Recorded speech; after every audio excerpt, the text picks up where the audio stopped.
We go for 30 minutes on the given topic, which is today about burner phones, satellite phones, and KaiOS phones or flip phones.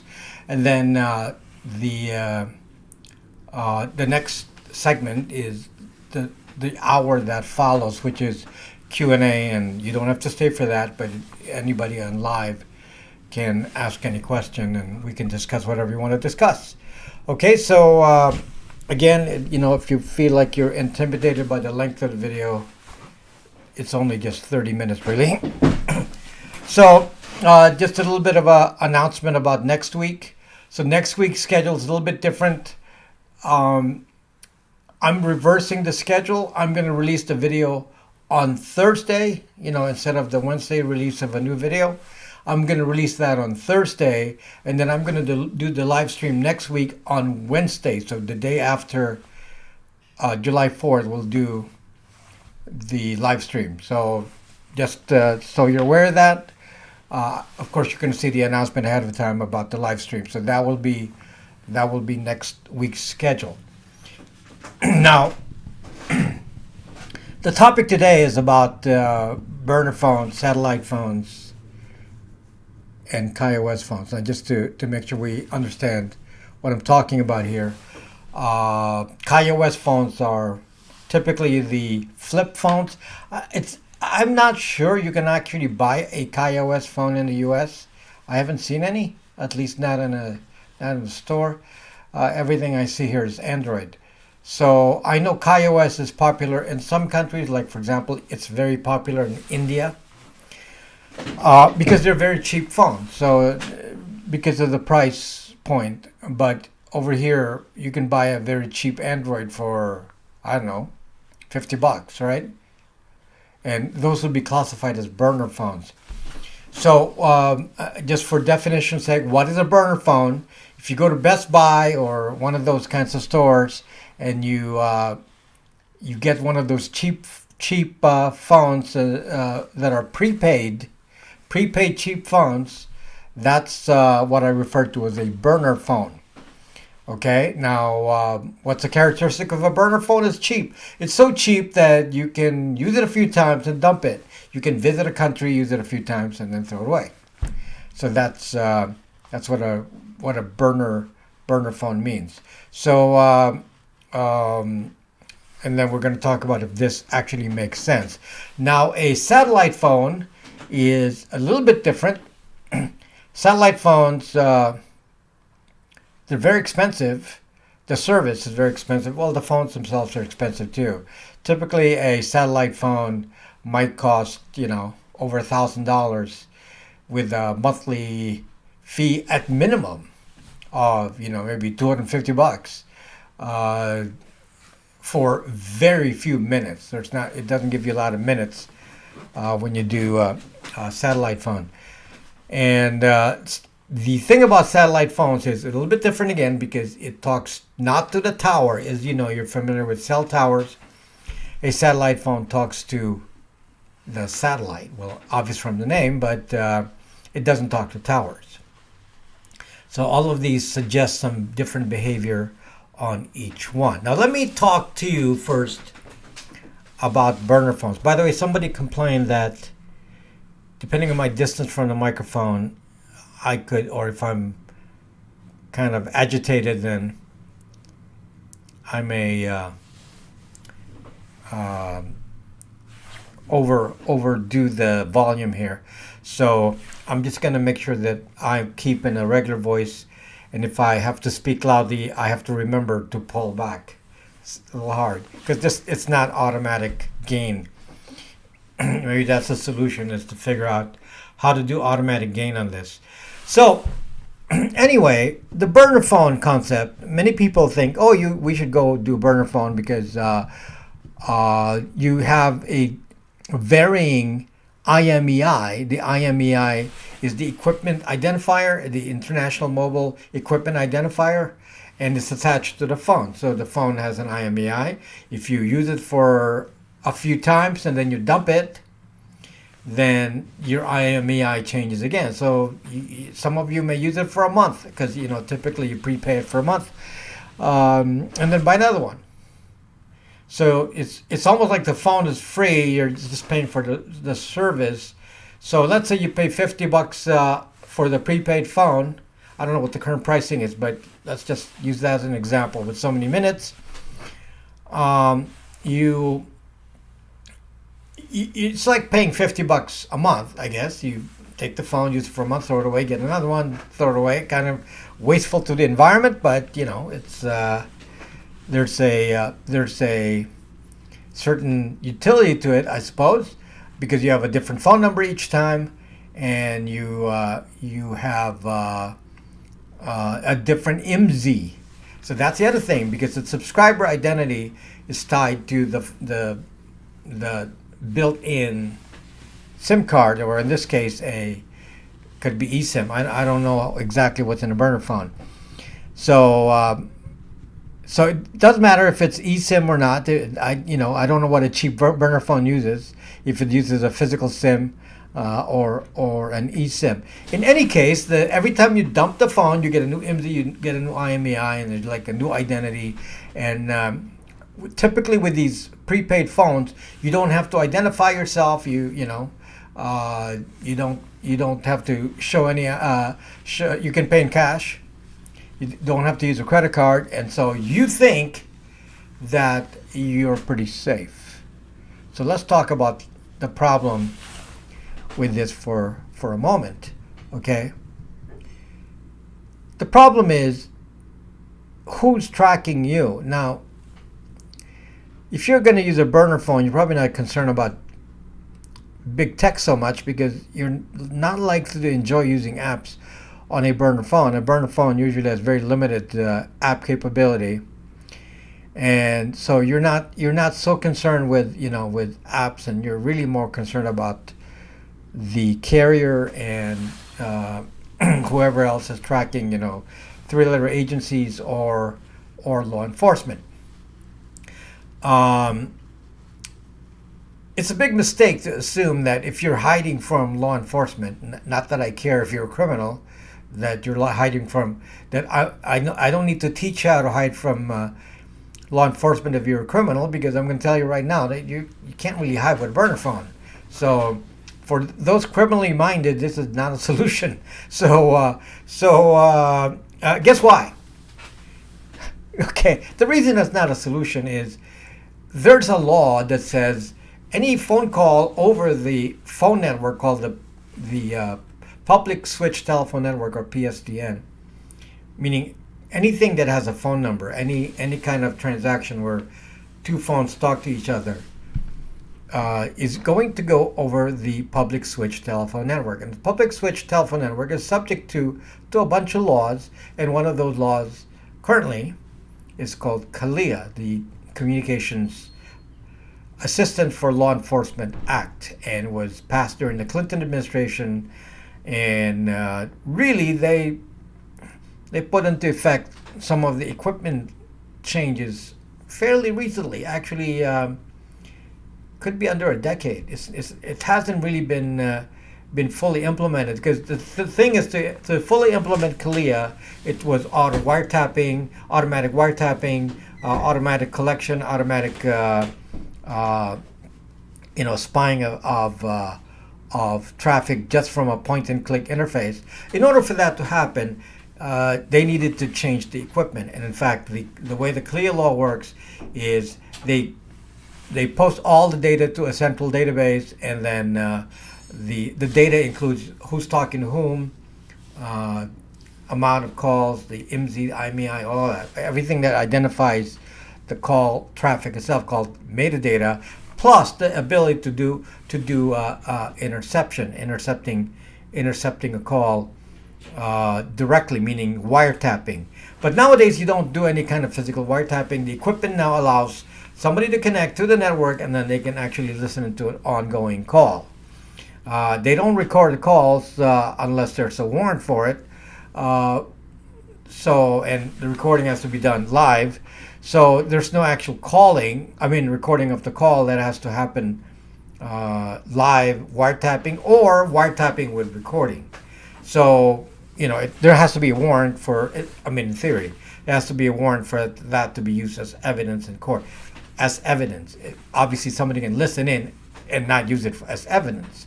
Okay. Now, the problem with this, use of a burner phone.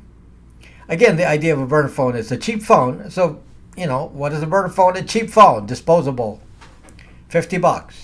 Okay. Sometimes it's cheap as $35. Depends on where you go. So it depends on what's included with it. So typically a prepaid $50 includes the service for a month or however many minutes. It could be by the minute or by a time period. And you activate it and you can use it and then you can dump it because you only paid $50, so you don't worry too much about it, right? So now the logic here, and I did a video on Jason Bourne. I did a very fun Jason Bourne video where I showed you somebody hiding, a Jason Bourne trying to hide from a false accusation from a government because he was a whistleblower and was trying to hide and showing that he can't hide. And the reason is, look, if you're a normal person and you said, okay, I'm going to get a burner phone. Why did you get a burner phone to begin with? Well, obviously because you want to call people. And in the Jason Bourne example I gave, Jason Bourne had to call his wife so that he can get some money and then he can run away. But he needs to get some money because he was out there with no money. He can't use his credit card. Credit cards are going to get traced, so he needs some cash. So what does he do? He calls his wife. Well, this is like basic intelligence. If you don't know who you're talking, I mean, you just watch a few movies and you'll actually get this. See, I'm very good at spotting these kinds of things, techniques, and one of those techniques is you listen in on the wife. So if I'm looking for you, I'm not going to find you. I'm going to listen to anyone you might call. So obviously you're going to call somebody related to you to ask for help.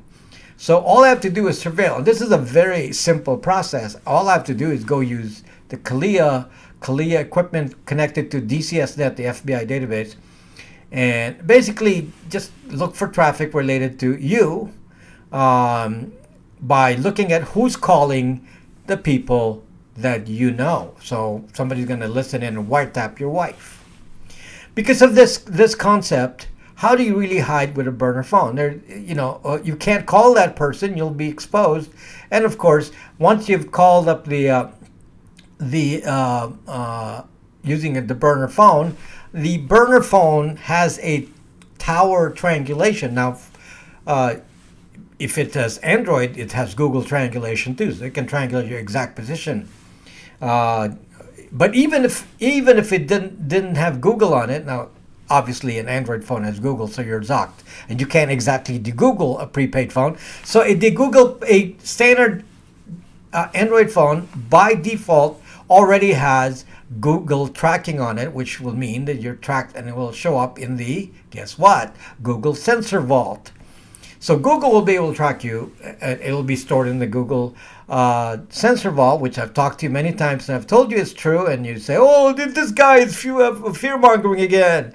And it's like, you sucking idiots, as I will say to those people. It's in court cases. They call us Google Sensor Vault. So if you call your wife using the burner phone, in pretty much instantaneously they can find the tower triangulation location, so they'll find you within about a quarter of a mile, let's say. Not a very far area, so at least they'll know the part of town you're in, the city you're in. And then if they go to Google then and get the sensor data, they'll get your exact position within 6 zucking feet. You are zucked. You're pretty much zucked. Okay, so what are you going to do? The moment you make a call, then, depending on how active the dragnet is on you, I mean, they're going to, how do you get out of there? You probably are not in your car because that's going to be identified. So how are you going to get out of there? Get a bus, and then you're going to have a slow way out of there, and they're going to get you. So this is why burner phones are pretty useless for that kind of use. If I were an intelligence agent and I want to use burner phones, the only possible way to use a burner phone is really just one-time use. Burner phone to burner phone. You got that? Let me repeat that again. The only possible use where you don't identify either party, because two different IMEIs, two IMSIs, new contact, there's nothing that identifies them at all as being connected, are two separate burner phones used simultaneously. Okay? So now how, again, let's raise a scenario here. You said, okay, you give your wife a burner phone and said, don't turn this on unless we need to in an emergency. And you have your backup burner phone in your grab bag, and then you had to run. Now you have your burner phone. You say, okay, I got to call my wife. But how do I tell my wife to turn on the burner phone and activate it? How do I do that? Because once you activate it, the clock starts running on the burner phone, and you have to use it, or you have to throw it away. And you can only use it once. So the answer, of course, is no phone. You don't want a burner phone. No. The best way to communicate is to not use the phone. Use some app and talk on the internet using some other method, which is not part of this topic tonight, so I don't have to go into that. It doesn't even have to be an encrypted app, but I've discussed it in many other videos. But the answer is to not use the phone, because there's no ducking escape with a burner phone. None. So, is there any benefit to using a burner phone? Like I said, one-time use, coordinated, short-term storage, because you can't stow it ahead of time, because once you activate it, you got to use it. So that's pretty hard, and that's very limited kind of utility, don't you think? I mean, when are you going to use it? It's very, very limited situations. So for that reason, for normal people, no. I can't think of any functionality that would serve. There's other ways to communicate that doesn't require that. So don't use that. Use something else. At the very least, use some app. Don't care what, just use some app. Okay, some app that doesn't have an identity. So that's really the key, is that both of you must not have any identity in whatever app you're using. The encryption is not that important in this case. It's more about the identity. Okay, so that discusses the burner phones. Now let's talk about KaiOS phones, because they're kind of related to burner phones a little bit, because KaiOS is another kind of burner phone. Now the difference with a KaiOS phone is the OS is KaiOS, it's not Android. Okay, so you think, oh, this is safe because it's very minimal use. It's a KaiOS phone, and KaiOS is not Android. The problem is it's Google partially owned. So Google has tentacles into KaiOS. In fact, KaiOS is tied to Google. Google logins and everything else. There's Google ID and all that is tied to KaiOS. So because of that, what's your safety in that? Meaning, Google can of course track your location and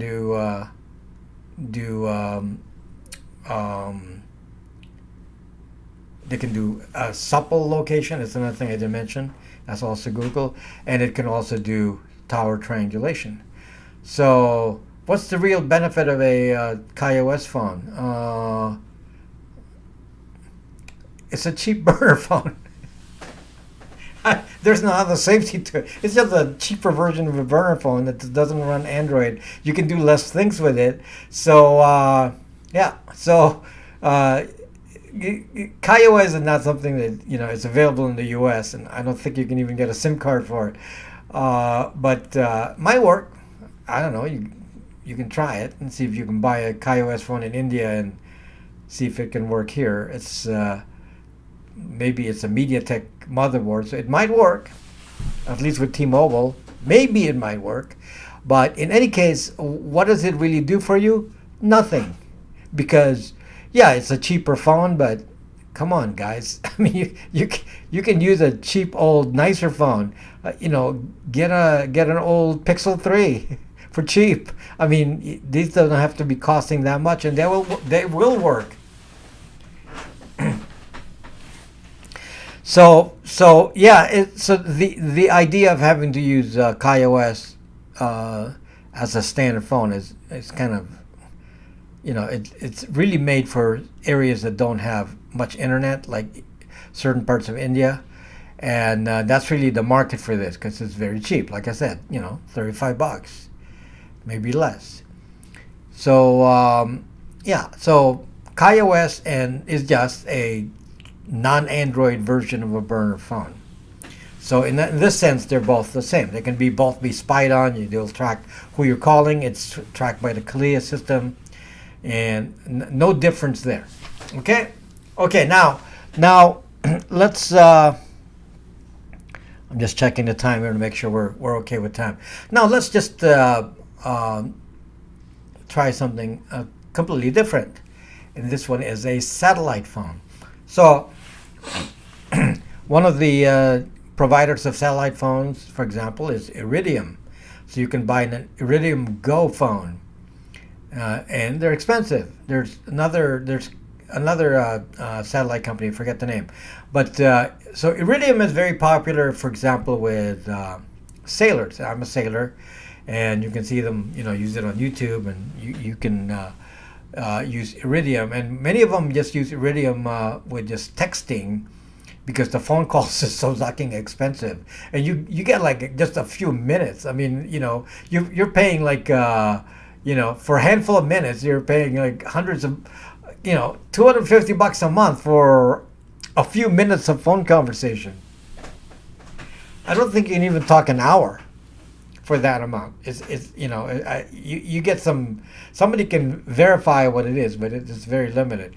So yes, satellite phones are used, and they are. The nice thing about satellite phones is you do not need a cell tower, so you can use them anywhere that you have access to a satellite, and that's going to be by continent. So if you're in a continent supported by whoever's providing your service, for example, Iridium, then there's no problem. You can get your signal up on the top of the Himalayas, or assuming that's a supported area, or deep in Los Angeles. It doesn't matter where you are; it should work. Okay. Now let's talk about the spying side for a moment here. I presume that Iridium is subject to KaiOS as well. It's a U.S. company. It's in San Diego. So I presume it's subject to KaiOS too, which means someone can still, if they know your satellite number, that somebody in the government could still intercept, do wiretapping, do all that by hooking up to one central location. They don't even need any special place. All they have to listen to is the Iridium headquarters, since all satellite signals back and forth coming from anybody else will go through the Iridium headquarters. That's where all the routing is going to occur.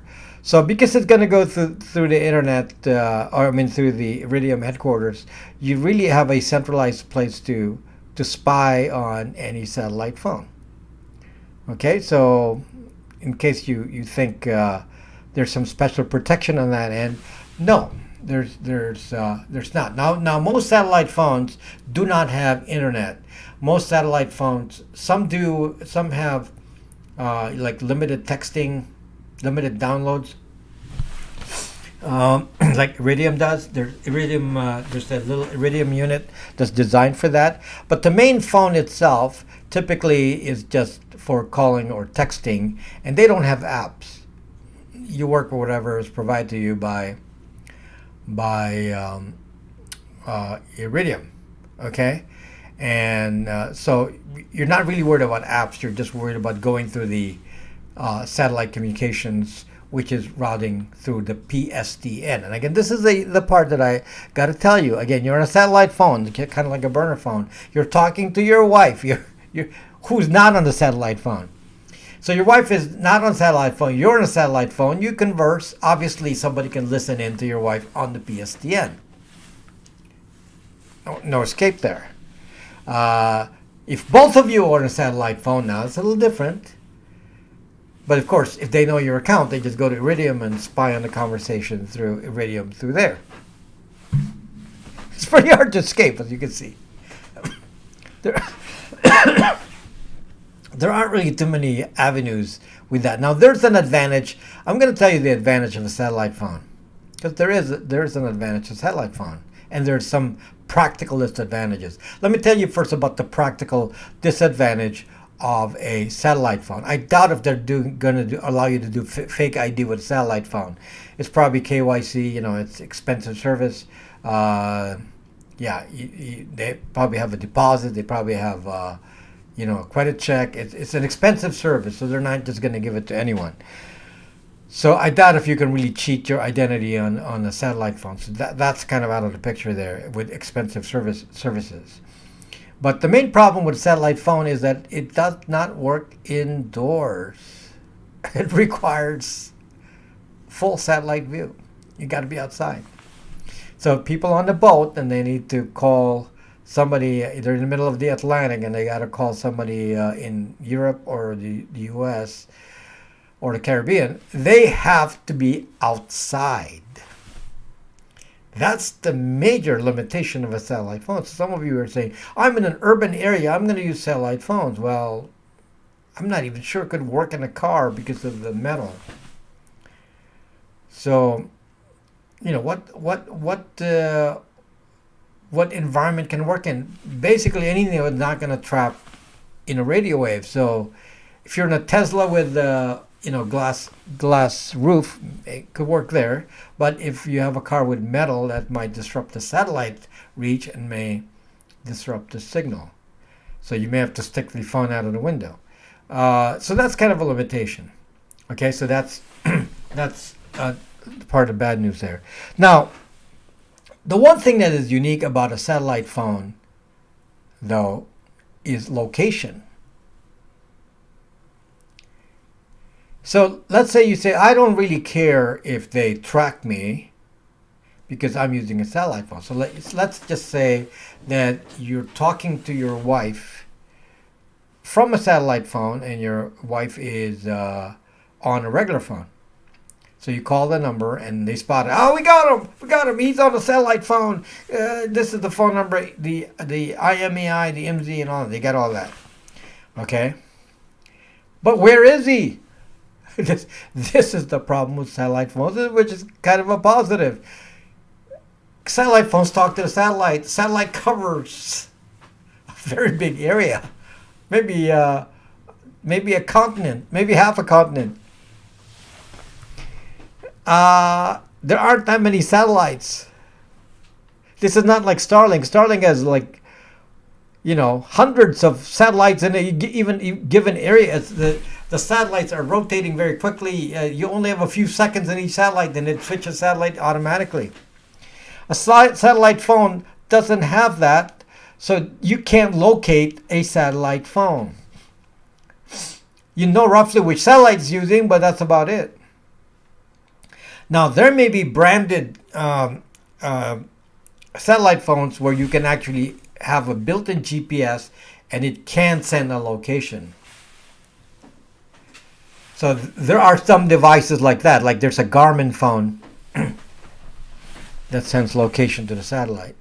But generally speaking, a satellite phone just is there to talk, and it doesn't have the ability to spot your exact location.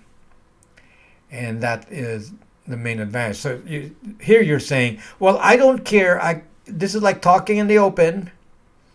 I can talk in the open since my location is not revealed. So if you're in the city, in a big area, like let's say Southern California is a very big place, and you use a satellite phone as an emergency device to contact whoever, yes, obviously you're not going to be easily spotted location-wise. There are no towers. So there's no tower triangulation. Okay, so anyway, hopefully that answers that.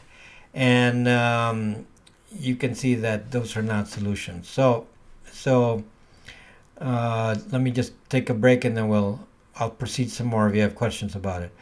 Our broadcast today is brought to you by our sponsor, which is Akamai Linode.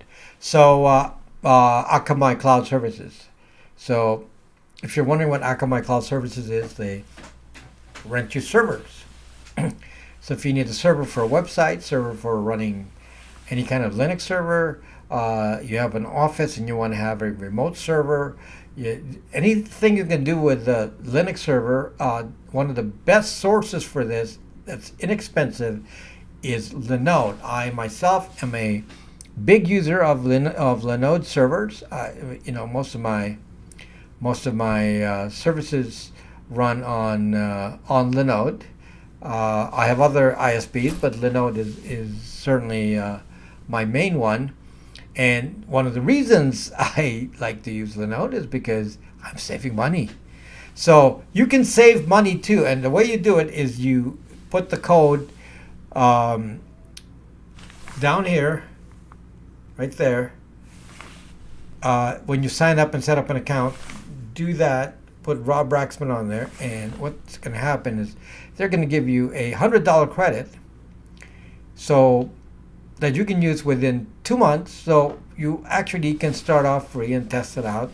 And if you're a young student, this is a free way to learn how to use cloud services. If you're a student in computer science and you say, I want to learn how to do this in the cloud, it's a different thing when you're setting up a computer at your house. But if you're going to work in the business world, you're going to have to learn how to use a cloud.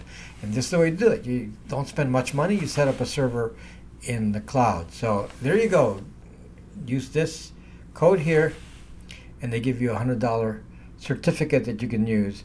And some of the servers are so cheap, you can rent a server for as cheap as $5 a month. Okay.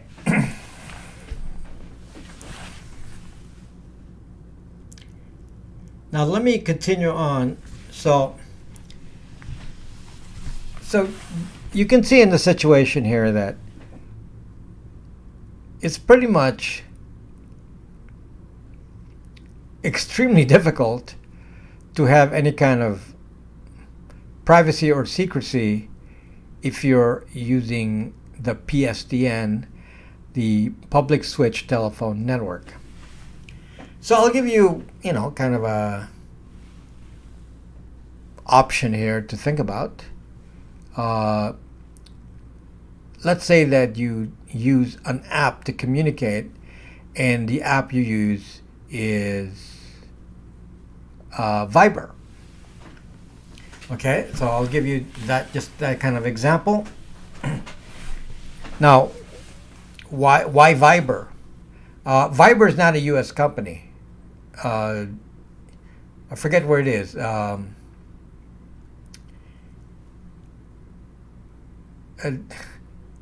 Somebody will remind me where it is, but somewhere,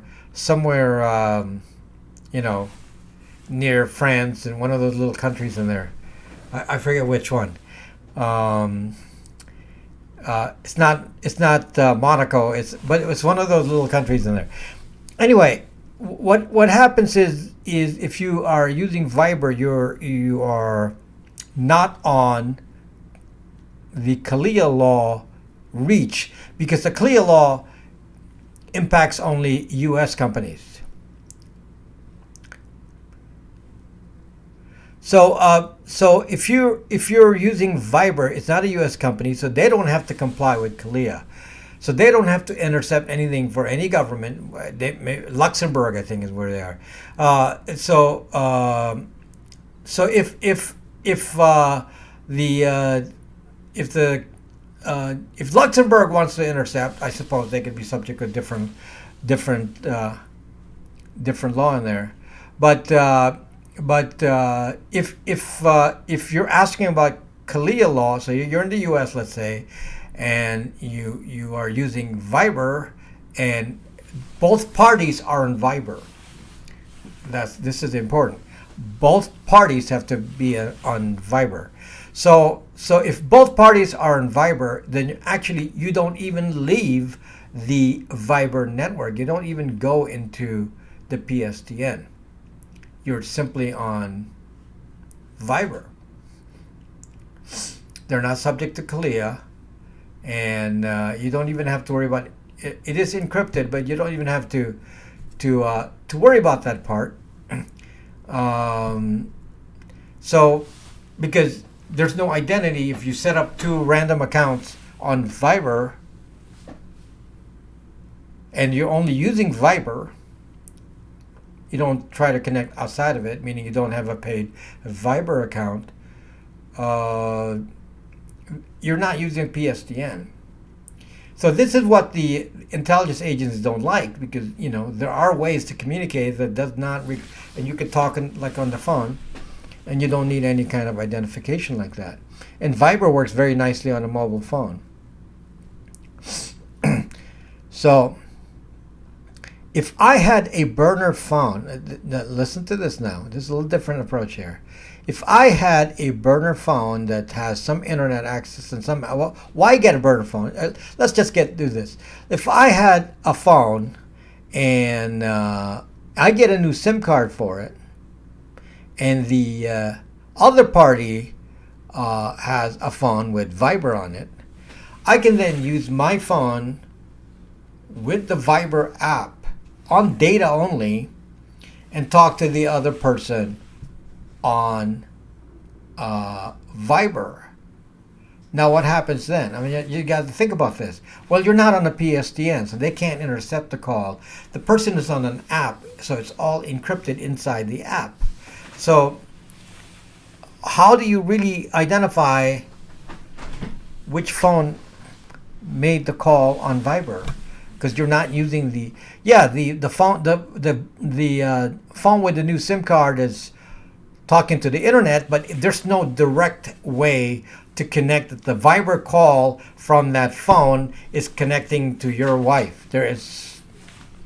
So in other words, there is a way. Okay, and this doesn't even require any kind of encryption, special encryption here. There's no end-to-end encryption needed here, because all is just this simple thing. You don't even need anything special. And suddenly you're talking over long distance. You can be in a different country, and there's no PSTN and there's no tracking, as long as both parties are on the same Viber app. So in kind of a comparison here, if you are on Viber for normal reasons that have nothing to do with hiding, then you can pretty much assume that, at least to the view of surveillance in the US, that you don't exist. And you're not even using Signal. You're pretty much hiding in plain sight. You're not using Signal, you're not using Session. Session's my favorite app for hardcore encryption. But here, I don't need to even bother with that, because there really won't be anything unless somebody confiscates one of those phones and looks at the traffic. Okay, so that's the workaround, so to speak. Do a raid, take the phone take your wife's phone and look at the Viber app on there. Oh, you contacted such and such. So this is the Viber ID. Okay, now we're gonna go trace that and whatever. I don't even know what they can demand from Viber, the company. Maybe it's helpful to three-letter agencies and law enforcement. I have no idea. But just in general use, because it's not subject to a data collection law in this country, at least the USA, that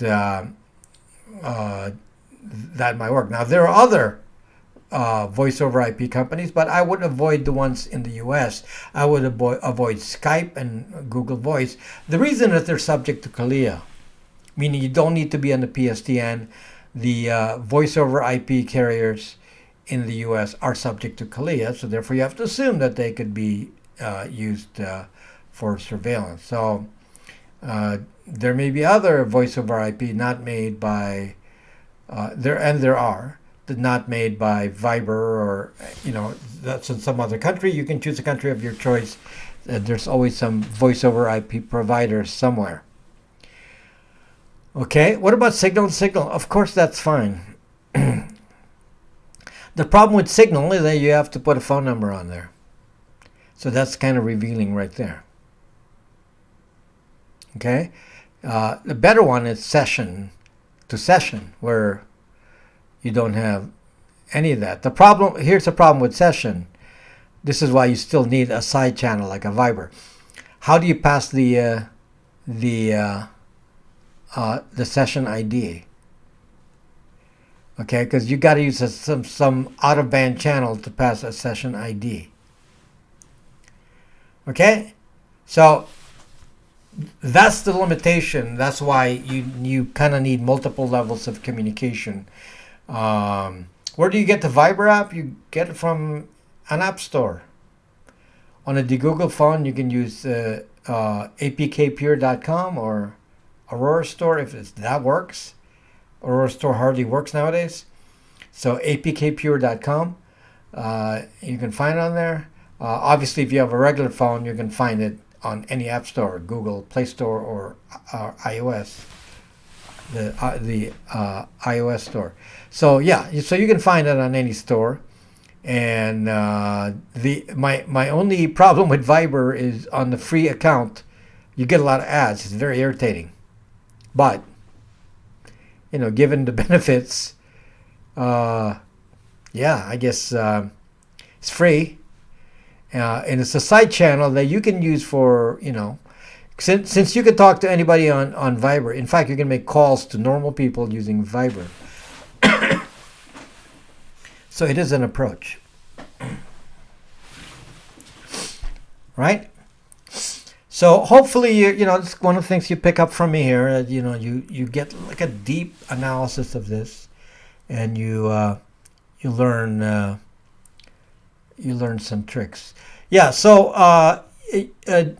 So many of you are, or some of you are on the Google phone. Some small percentage of my viewers are on the Google phones because they've been listening to me.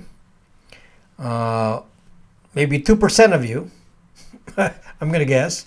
So 2% of you have the Google phones. Many of you have iPhones, regardless of what video I make about the evil of Apple. So if you have the Google phone, you're going to be having problems with the Aurora Store.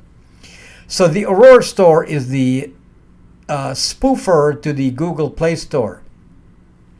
So on all of the Google phones, you want access to the normal apps in the Google Play Store, but the problem is that there is no Google on the Google phone. Therefore, the standard Google Play Store does not work because there's no Google code on the Google phone.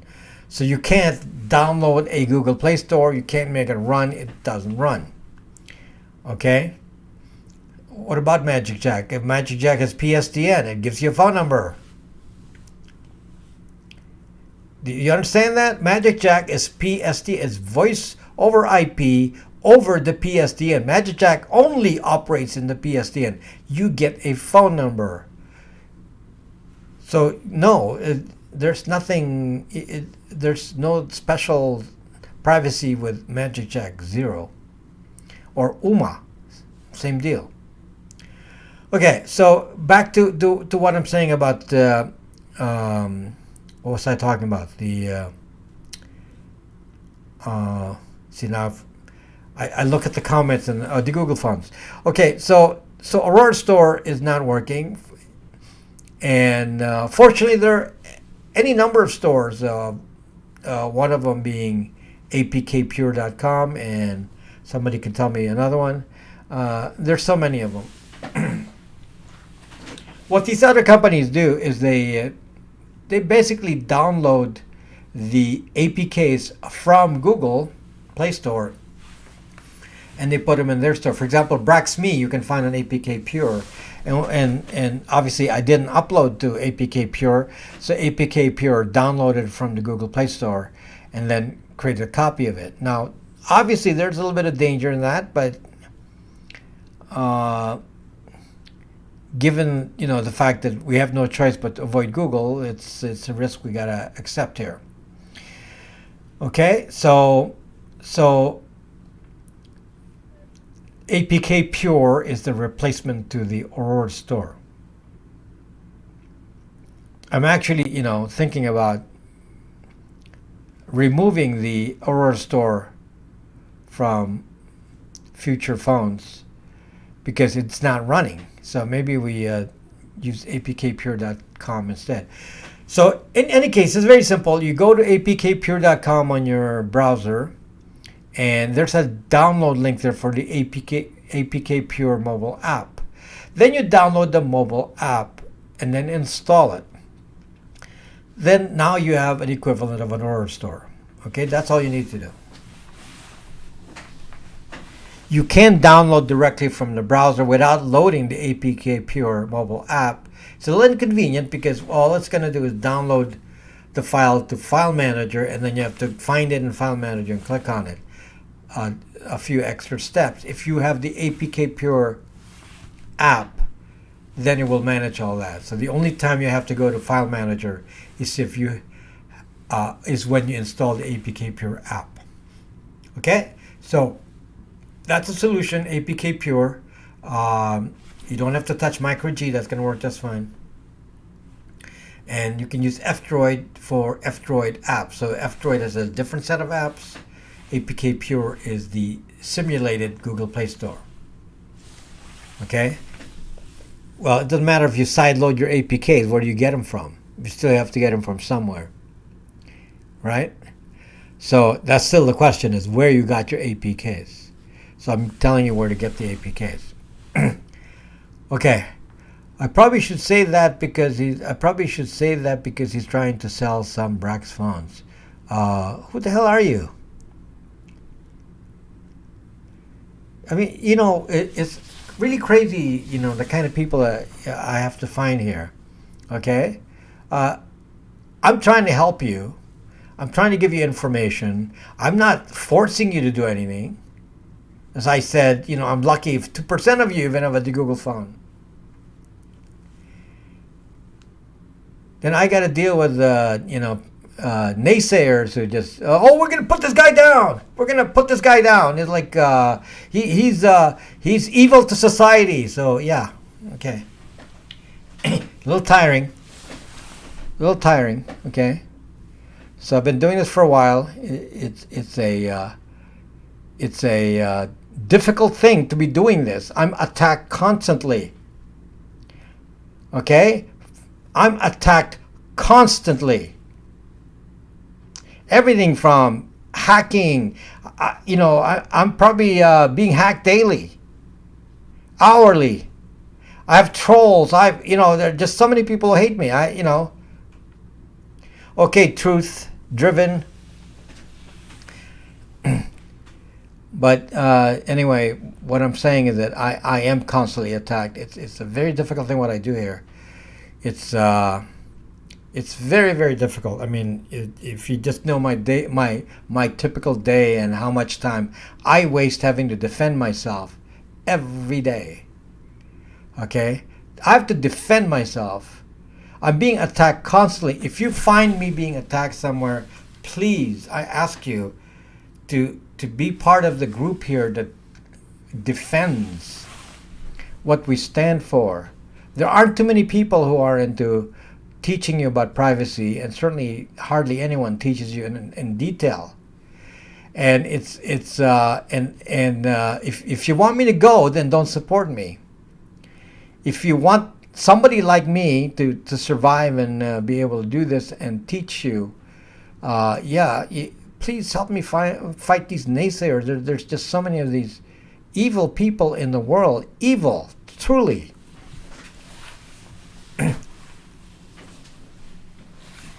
The kind of number of evil things that they want to do to me every day is just unbelievable. Unbelievable how much attacks I get. And I don't talk about it much.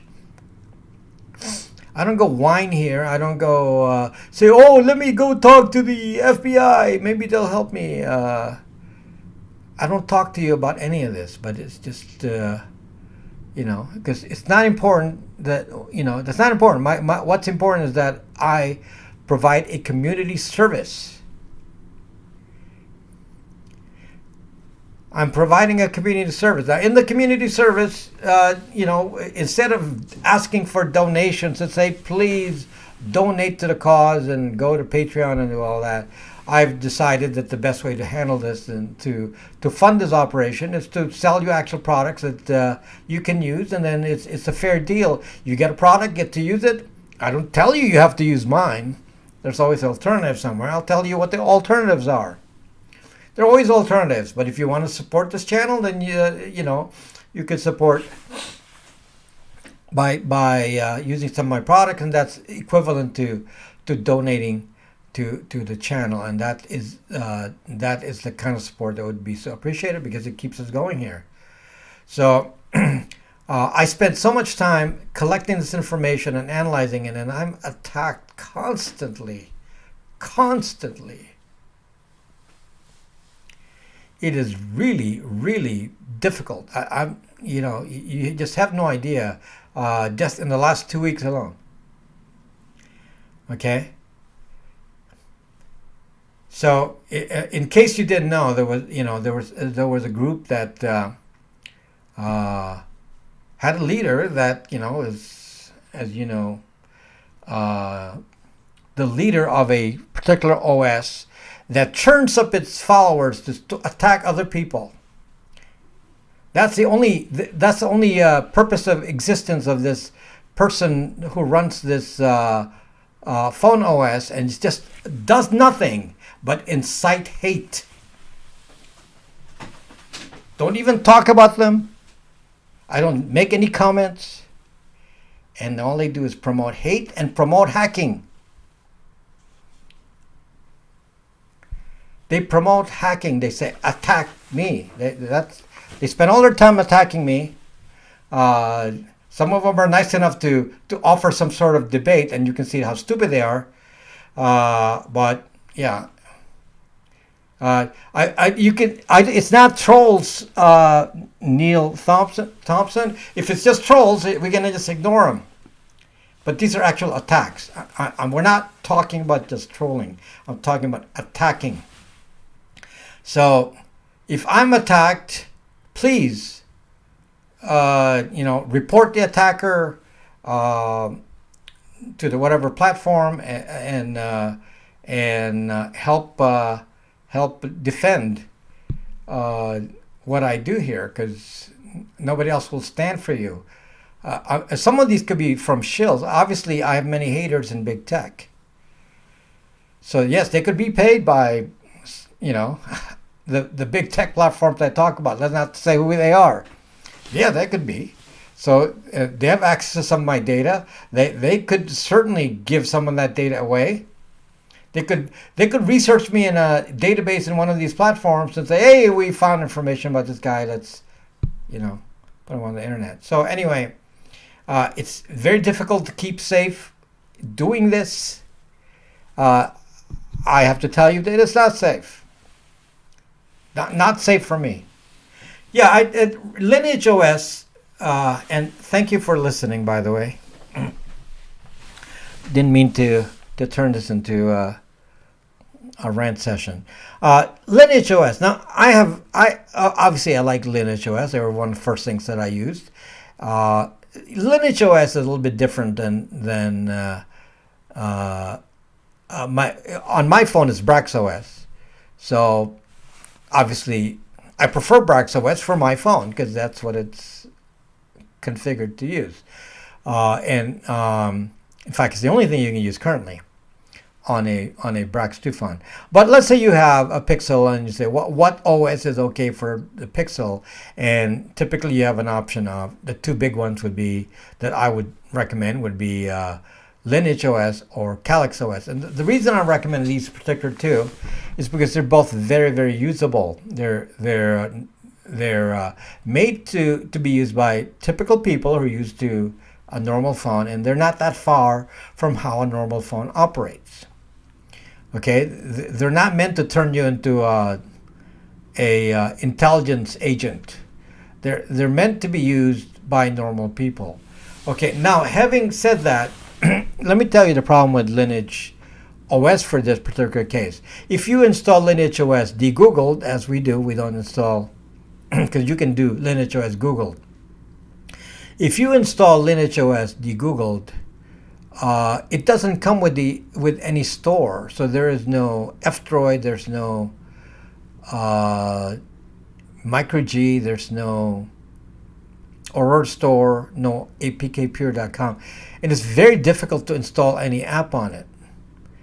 And for example, how do you load F-Droid on a Lineage OS phone after you do a reset?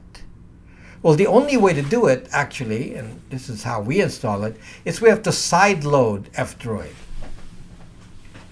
So we have to plug the Lineage OS phone into a computer, and then we have to sideload, F-Droid, APK, sideload microG, sideload the Aurora Store, which means we have to come back.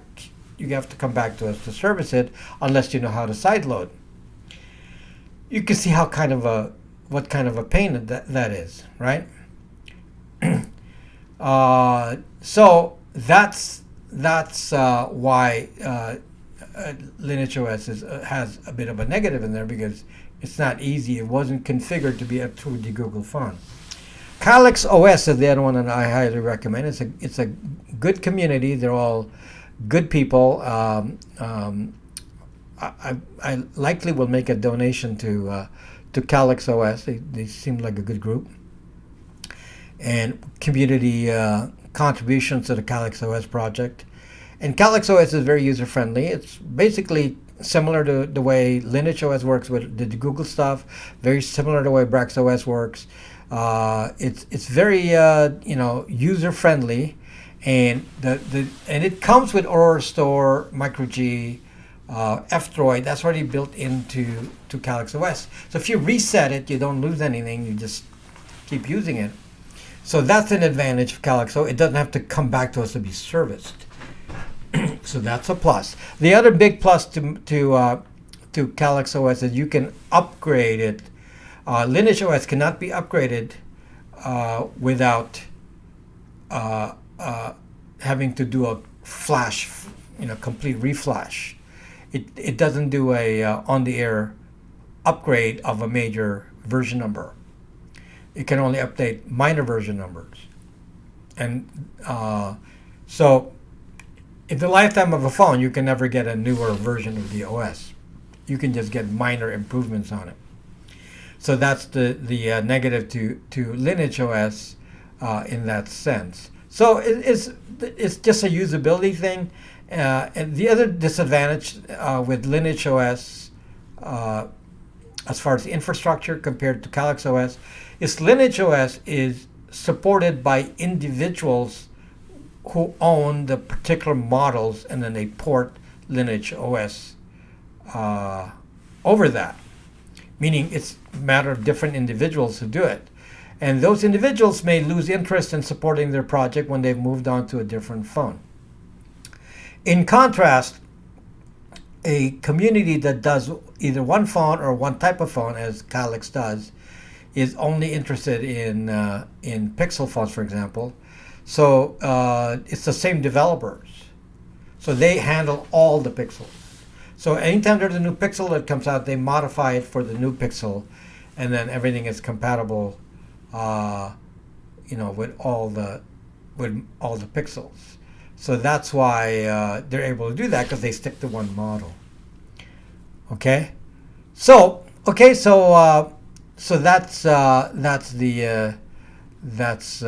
why I think the KaiOS for non-Brax phones,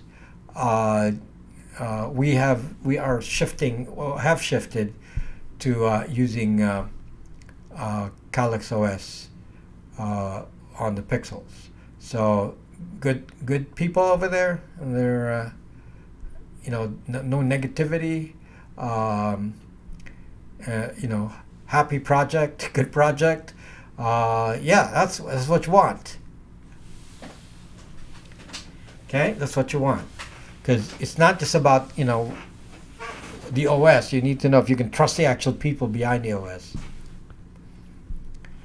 Some OSs, I don't trust the people in it because they're obviously evil. They do evil things. So how can you trust anyone who does evil things? Okay? So okay, so that's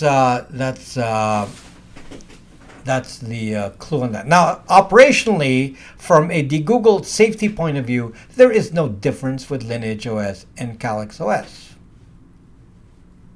When we configure Lineage OS over here, we preload all the apps that you need and do all that. It operates just like any de-Google phone with all the safety of Calyx is in the same safety as Lineage OS. I don't have a problem with that. Okay? So if you're on Lineage OS and one of my other phone models that I've done for you in the past, there's absolutely no problem with Lineage OS. I'm still using Lineage 17.1 on some phones, Lineage 18.1 on other phones. Runs fine, just fine. Okay, runs just fine. Okay, so yeah.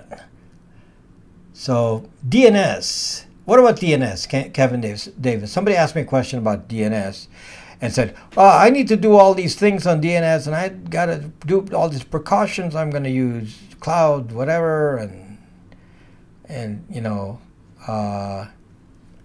do special things with my DNS. And you don't need to do that. Jeff Orwell, I will talk about that in a second. So the reason you don't have to do that is when you have a VPN like ours, our VPN manages the DNS for you to be safe. You don't have to do anything different. So our VPN will appear to others that you're using Google or Cloudflare, depending on. I think we default to Cloudflare first, but then it can go to Google. And you say, oh my gosh, that's unsafe. No, this is what happens if you're using our VPN. What happens, folks, is that we actually tie the VPN connection to our DNS server. You're actually talking to, APK mirror is another one. You're actually talking to our DNS server, which is running Pi-hole. Pi-hole filters out. It's an ad. It will all filter out bad domains, including ad blocking by blocking domains of known trackers. So it blocks it on Pi-hole, and then it aggregates all of you. So every user on the VPN is aggregated into one DNS server. This DNS server then only pulls out the information once. So let's say you want to get the address for Microsoft.com. It's going to cache that. No one else will be calling Microsoft.com because it only got called once. So the DNS server goes to every domain only once. Thus, it's impossible to have any kind of tracking that makes sense. You can't really be tracked because you don't go outside of our VPN to do the DNS. The DNS is all handled within our own internal DNS server. That's part of the service of our VPN. It's kind of a unique feature of our VPN because we use a Pi-hole VPN. Okay? So anyway, okay, so why are we having problems with the Aurora Store?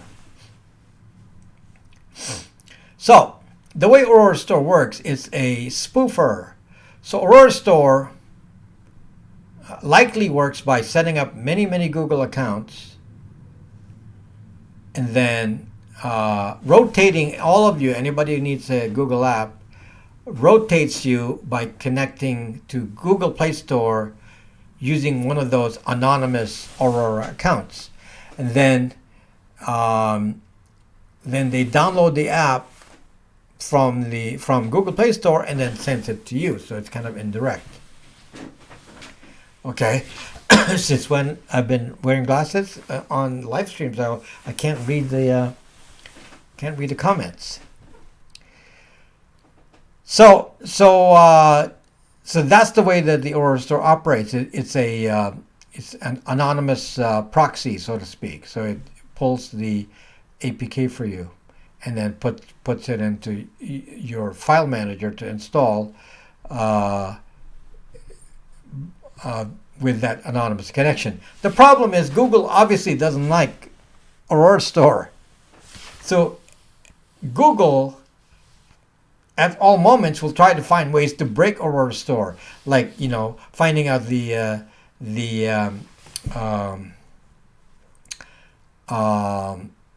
user IDs associated with Aurora Store and say, hey, we found you, we're going to block you. So they can do any number of things to block the Aurora Store. So that's the struggle of the Aurora Store. That's why they always have problems. The same problem with NewPipe. NewPipe is a YouTube spoofer. Same problem. YouTube will change the API, break NewPipe. NewPipe stops working. Okay, APK Pure doesn't work like that. APK Pure does not work like that. APK Pure downloads all of the apps once, and then I'm not sure exactly how they do that. I mean, they must have bots that do it. So instead of accounts that constantly change, APK Pure probably has a few, and then they just keep downloading the apps and then upload it to the APK Pure Store, APK Mirror. So it may not be exactly instant that they get the latest update, but soon enough. So anyway, that's how that works. Okay, so for that reason, Aurora Store is more likely to have issues. Now, the advantage of the Aurora Store is that it actually takes the APK directly from the Google Play Store at that moment. So in that sense, it has more security benefits because it's not going to fake you because it's taking it from the Google Play Store at the latest version of it at that moment. Okay. APK Pure is Google approved? How can Google approve it? Seriously? I mean, that's nice if it is Google approved, but how would they get approval? Why would Google approve them? Yeah, APK Pure does tell you that your app needs updating. It does. Okay, so yes, I do have a sailing channel, and I have a which is noted in the channel heading on this channel, and I have a jazz channel where I play piano. So Vince is asking, when am I going to post another sailing video? The season started late. I didn't start sailing early, and the reason is it was so cold in Southern California. Nobody was out sailing here. It was so cold with no wind, and you go out in the ocean, there's nobody out there. So the other reason is it was kind of getting boring to post the same kind of normal sail with me and my buddies, and we just sail and take a video of it. I want to do something more unique. Like I prefer doing like single-handed videos. Anyway, I haven't had time to do something special, like do a single-handed video. But like teach you some sailing skills. That's what I'd like to put on the channel, or if I'm fixing something, show you what I'm fixing. I haven't been fixing anything. Everything has been working great. So finally over 100 Fahrenheit this weekend? Not happening.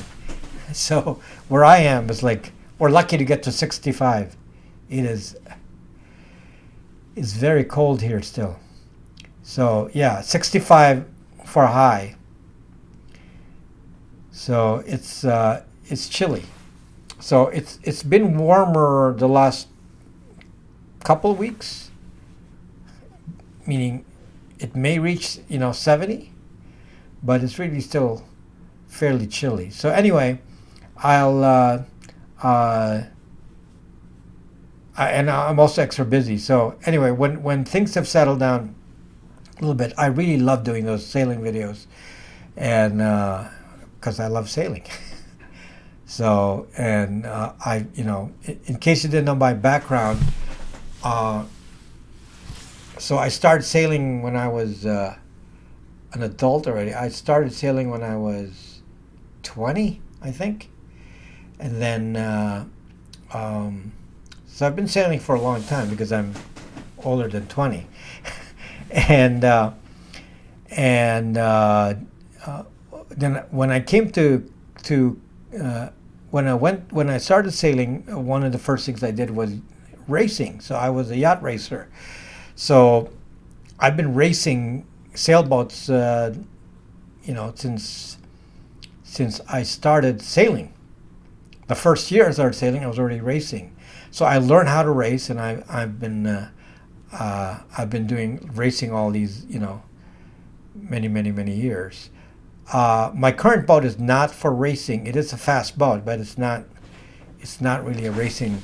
It's made to cruise. That's why I have cruising trips to Catalina and so on. My boat is really about comfort. It's also where I do my videos. So my boat is big enough that I can use it as a studio. So my boat is my studio. So all the videos are done on the boat, and you can sometimes see it's rocking a little bit because no, it's a monohull. So anyway, but it's big enough inside that it's very. You can see the videos in the other sailing channel. You can watch those, and you can see how big it is. It's good sized, and with a fairly roomy interior. So, and it has everything. I put air conditioning and water maker, and there are many videos on there. I put solar on it. So it's kind of an independent. It's kind of off the grid kind of craft. It has a water maker. It has solar. So yeah, so it can survive actually off grid. It's pretty off grid ready. So yeah, so that's the Rob's off grid sailing project, I think is what I call it. I forget the name of the channel. So go check it out.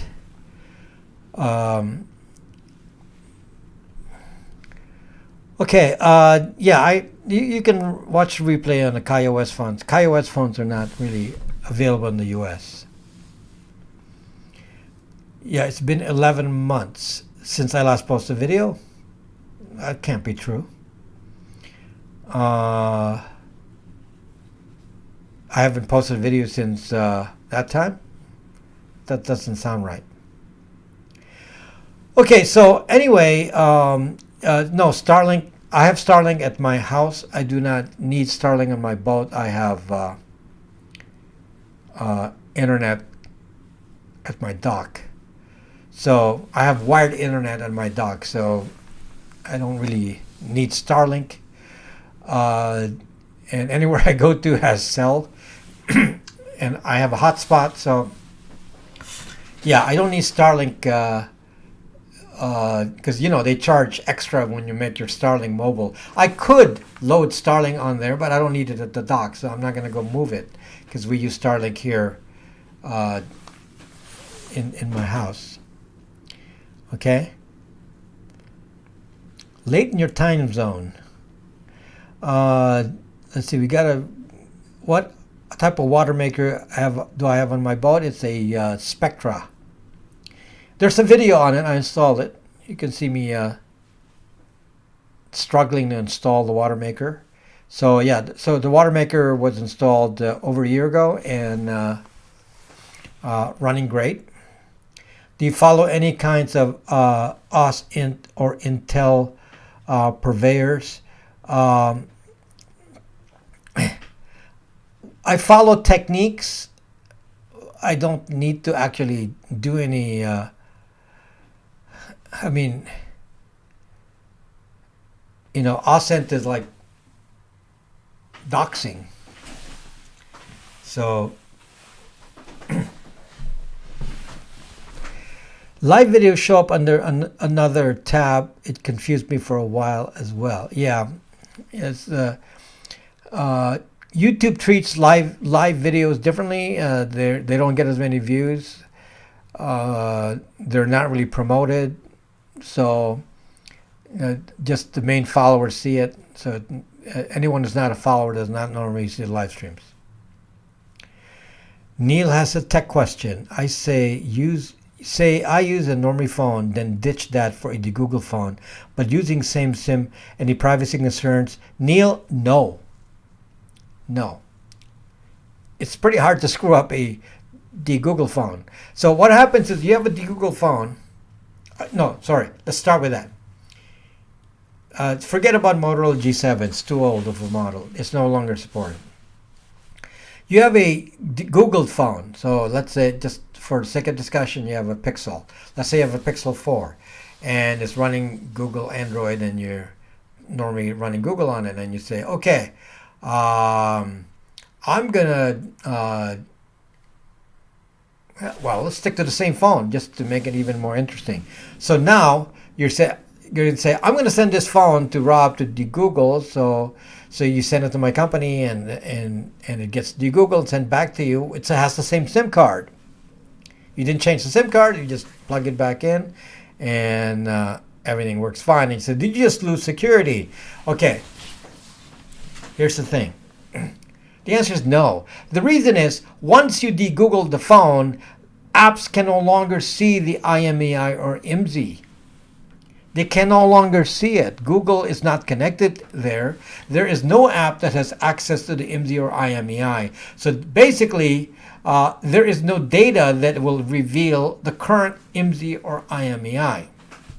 Therefore, no big tech issues. Now, on the carrier side, they see the same SIM card.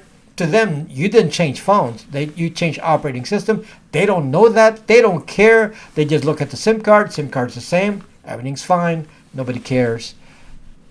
No change. As far as they're concerned, nothing changed.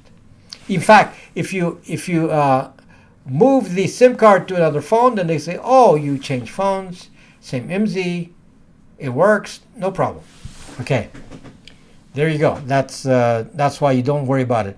Basically, just in general, once you use a Google phone, you don't really need to concern yourself with much of anything, because you can't really screw it up. Okay? You can't screw up.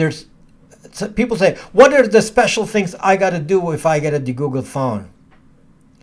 And the answer is nothing. You don't have to do anything special. Does Apple AR glasses terrify you? No, it's not that Apple glasses terrify me, but the Apple client-side scanning does terrify me. And what is Apple going to see in the those glasses that they're going to do scanning on? What are they going to scan? So obviously that OS probably has some OS scanning, client-side scanning, automated scanning things as well. So if it spots something in your environment that you can scan, might send a trigger to Apple as well. So yes, that's really awful. ASBR, thank you so much. Thank you so much. Appreciate it. Remember, YouTube now has different categories for that. So please smash on. Thank you. Okay. Okay, we got 11 minutes left. Okay, let me just, I'm missing comments on Rumble here.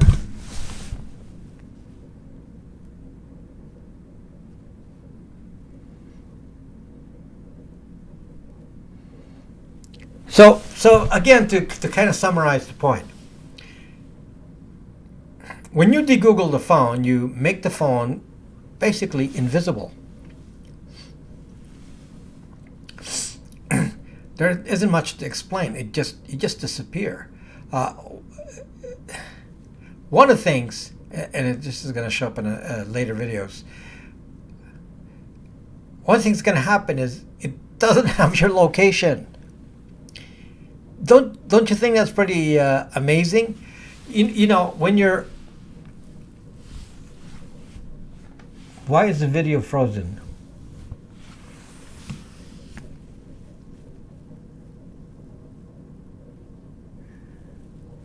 Why is the video frozen? Okay, we're down to 10 minutes. I'm not going to go worry about it.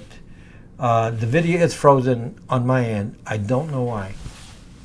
But if I touch it, it will just cause some more problems. So we're just going to leave it alone.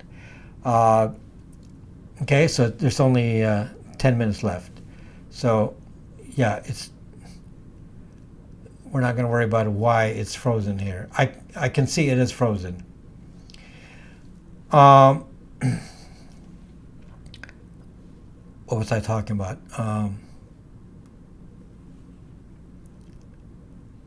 When you have a Google phone, there is no location tracking. So all Google phones and Apple iOS phones are tracking your location 24/7.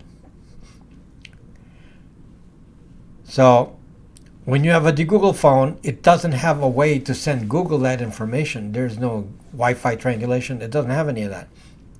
Wi-Fi scanning, it doesn't have any of that capability.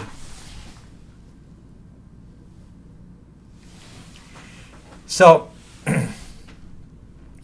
because of that, there is no location data. So if you happen to be at the January 6th riots and you had a Google phone, you're pretty lucky, because that means no one's going to go charge you. Okay, it'd be a close call for you. The cameras may spot you, but they at least don't have your phone number. So if you wore a mask because of COVID, then you might be safe. So you see the benefit of having a Google phone. I mean, location is not tracked. They can't say, well, who turned off their phone while they were at the Capitol riots, because turning off the phone might be an indicator that you're planning to do something bad. With the Google phone, you have no location, so there's no signal that something happened. So it's quite an advantage, just location alone, and the fact that there's no telemetry, doesn't send any kind of signal to Google. Google can't track you with a Google ID. Google can't connect it to your browser. Can't connect to anything you do. It's pretty amazing. Okay, so yeah, there isn't much to be said. New model is not going to be available for a while, so I can't tell you a date. Maybe October.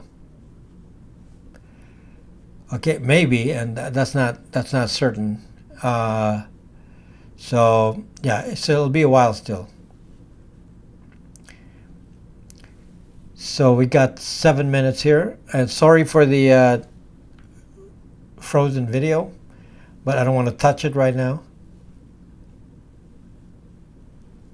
because if I touch it, it's going to cause an issue. If you're going to de-Google, let's say, a Google Pixel, I recommend that it be de-Googled using KaiOS. If you're going to do it yourself, if we have that service, we can do it for you as well. Okay, we can do it to all the Google Pixels. So if you're thinking about de-Googling a Pixel, the only thing you got to worry about is that only 50% of Google Pixels can be de-Googled, and that's one of the reasons people often will just buy it from us, because you don't want to risk buying a phone and then have it not be flashable. Now, if you already own the phone, that's a different matter. We can test it for you. If it's not doable, then we return the phone. Okay? Do not use eSIM. Why don't you not use eSIM? Because you can't turn the thing off. Sometimes you got to turn it off. Okay? So anyway, in the fall, the Brax 3 phone will be available. But in the meantime, we still have Brax 2, and we also have repair units of Brax 2. So if you've damaged your Brax 2, you can go replace it for a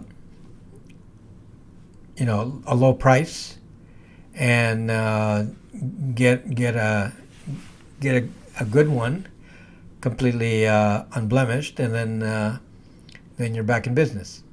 Okay, so that's something to consider. We still have that, and if we still have stock of Brax 2 by the time the new model comes, then obviously we will there will be a difference in price. Likely the new model will be more expensive. The new model is very nice. It's really a high quality phone, and it looks it. So it's gonna likely be more expensive. So if you want a cheaper model, then the Brax 2 is currently selling for $399.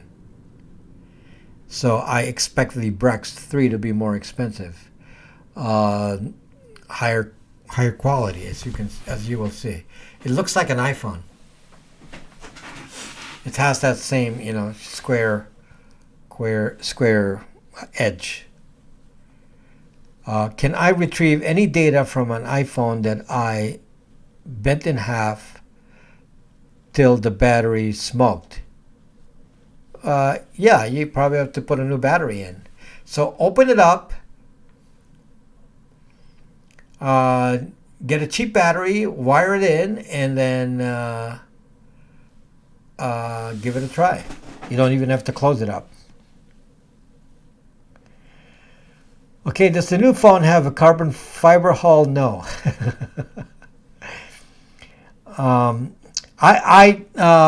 I was debating this. Should the new phone have a glass back versus, some different material, so that it doesn't get scratched, because the current plastic tends to scratches very easily, and it's very shiny. We chose not to use glass in the back. The new phone is not glass, but it's made of a different kind of composite material that's resistant to scratches. So the new phone has a composite back that is resistant to scratches, and it has a texture to it. So I expect then that the phone will retain a nice clean appearance for much more longer time. Okay, my Brax 2 glass is broken. How to chat safe with you? Roy, I would just get a replacement Brax 2 full repair, and just get a different phone. Okay, so anyway, the idea of the glass was, to avoid scratches. The new phone is stiffer. It's very stiff, so it's not it's harder to break because it's metal. It's a metal frame. So yeah, versus a completely plastic one. So this one has a metal frame on it, so it's very stiff. I don't want to break it, but just trying it out, it doesn't seem to bend. No, forget about BlackBerry 10. I don't even know if your phone can ever be supported by a carrier. Forget about the BlackBerry 10. It's not. It doesn't have. What is this? The voice VoLTE. It doesn't have VoLTE. So yeah, you can't. BlackBerry 10 is not going to work in the USA. I always break glass back. Well, use a different case. But the new phone is more resistant to that. Okay? So, no, a BlackBerry phone is not going to work in the US. It's not a VoLTE phone. So, okay, we're out of time.